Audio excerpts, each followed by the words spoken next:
February 5th, 2015. And I was just talking about how I believed there was a gun in the house, and that Robin had access to. And I am not sure if maybe he even mentioned a gun. Like, he thought that, well, I need to make sure that she said there's a gun here, or I need to be sure that there's something here in case we need protection, or in case someone breaks in. I don't think he would have said something out loud about that, but, and maybe it was just a movement that he made, which was a threatening kind of a code thing that the government did with me that indicated, or was a, kind of a code cue to have me think of guns. But I wasn't delusional or, just overreacting. It was definitely like a government planted trigger to create fear in me. And I really truly did believe there was a gun, and that he would possibly use it. And I was scared because it was the same kind of empty apartment situation where Josh Gatov had raped me. Josh Gatov had raped me in.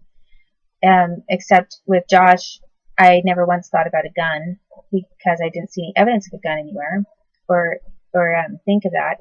And instead, he had shown me 2 knives, and the knives were the things. So,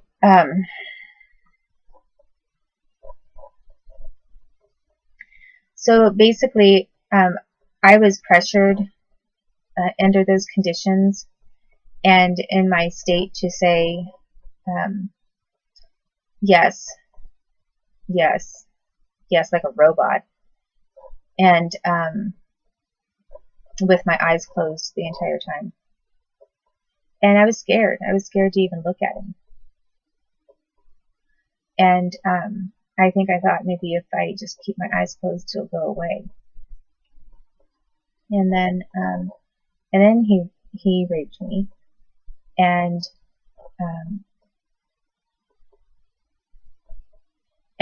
right after he did, he made a comment just like Josh Gatov did. I mean, Josh Gatov had said, "What would your dad think? I wonder what your dad would think to know you were taken by a Jew." That's what he said. And with Robin Bechtold, after he raped me that way, he said, "Well, that was awkward." Or he said, "That was awkward." Kind of like that. And I thought, why did he say that was awkward? It didn't have anything to do with anything. But he wanted to make a comment right after he did what he did. And I kind of felt like he wasn't necessarily, I didn't feel that he was making that comment to me specifically. It seemed like he was making this comment to whatever the surveillance was, or the recording was, or the microchip.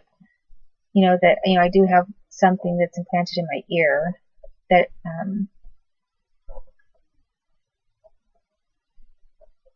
that I haven't talked about really too much on these video clips, but I'll have to get into it at some point. But I wasn't sure if who he was directing this "that was awkward" comment to, but it didn't really feel like he was saying it to me. I sensed that he was making the comment and it was going out to a larger audience somewhere, or to someone specifically, or was being recorded somehow secretly and was going to be used to show someone and cause them grief over. And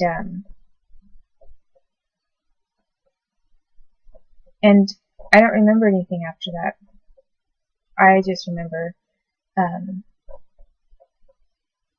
that was awkward, and then it was like, I don't remember anything after that.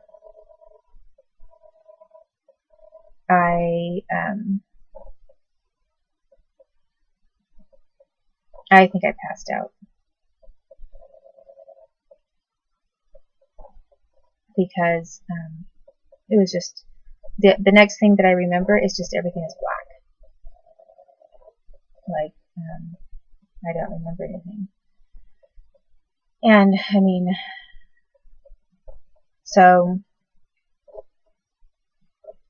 and it was kind of strange because I was somewhat lucid. I could remember some things that were happening, even though I was under the influence and everything, I could still remember some things up to that point. And then at that point, I don't know what happened. I'm not sure. I am not sure if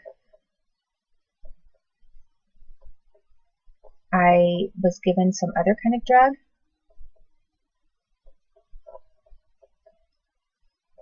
and passed out, or if I just suddenly, right at that exact moment, right after he said that, I just happened to pass out, or I was had somehow my body just decided to shut down.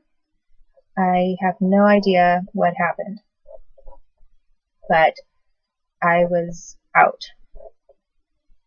And then when I woke up, I remember I woke up feeling cold and on the floor, and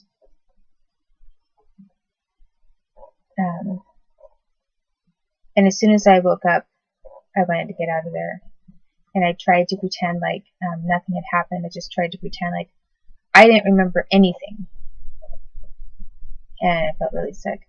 And I just tried to pretend like, okay, none of this happened. I'm going to act like nothing happened. And I have to get out of here. And I found where he was. He was somewhere else, sleeping or something. And or acting like he was asleep, or part asleep. And I said, I need to go home right now. And I wouldn't talk to him on the way home. And he knew that he'd done something wrong, because right after that, he started calling me up, trying to make it sound like everything was fine, and he started trying to entice me to be with him more, and started saying, when I come over from Texas, or wherever he was that he was working at the time, he said, I fly around a lot, and he said, you could be my Oregon girl. He said, some people, they have a woman in one state and then another state. And he said, you could be my, every time, whenever I come over to Oregon, you could be my Oregon girl. And said I could buy you some things and that kind of thing. And I said no. And I couldn't believe it. And I knew why he was making this phone call, because he got on the phone, and he was already a lawyer at the time. So now I do remember, he wasn't in college for law school anymore. He was actually a lawyer. And I knew that he was calling to create his own cover for himself, to make it sound like everything that had happened was natural, and he was just calling me up to say, hey, let's do this more.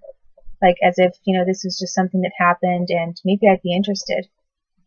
Or to make me sound like I was getting mad, and so therefore I really had wanted to do something with him, because why else would I get mad if I was, feeling hurt that he was suggesting this? Well, I was feeling hurt because it made me sound like I was a prostitute or a whore.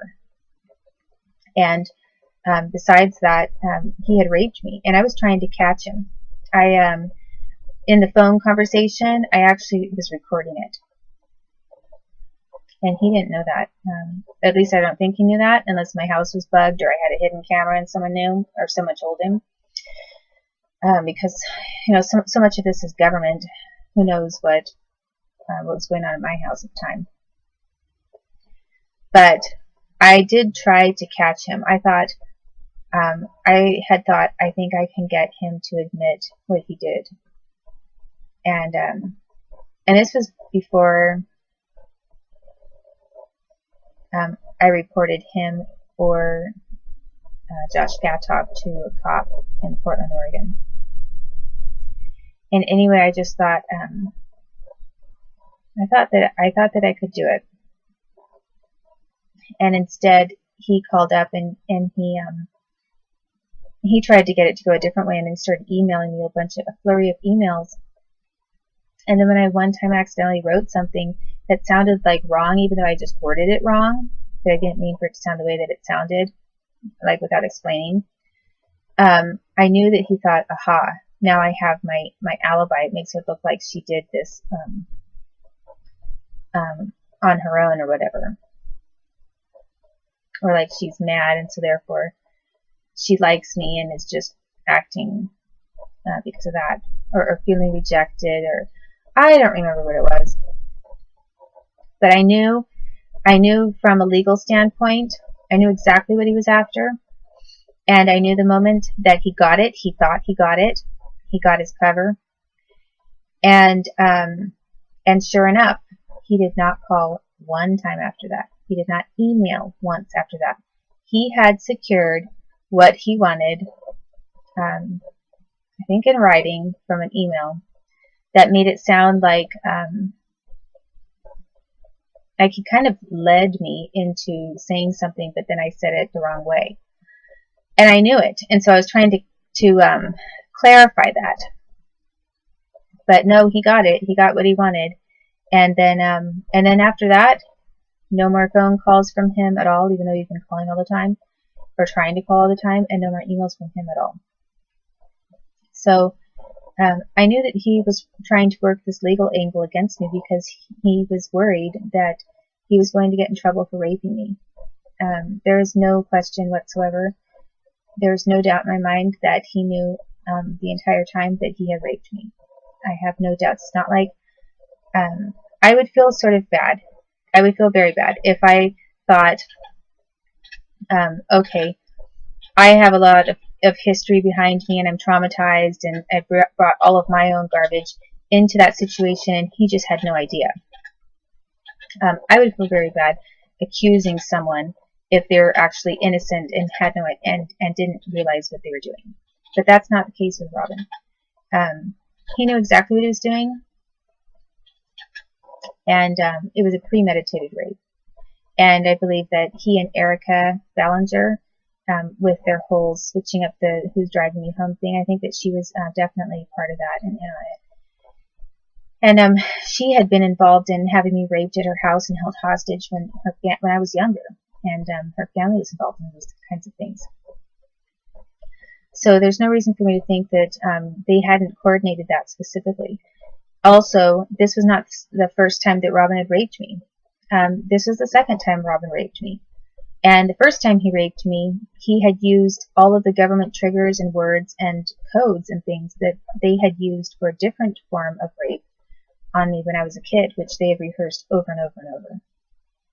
So both times he used different scenarios that the United States government had used and programmed me with to not reject, or else to fear that I would be severely harmed and tortured or killed.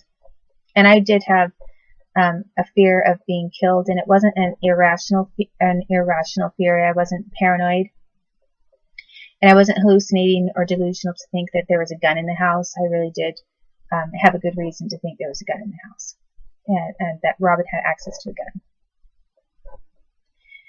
And that was because of some of the things he said and how he acted, what he did. So,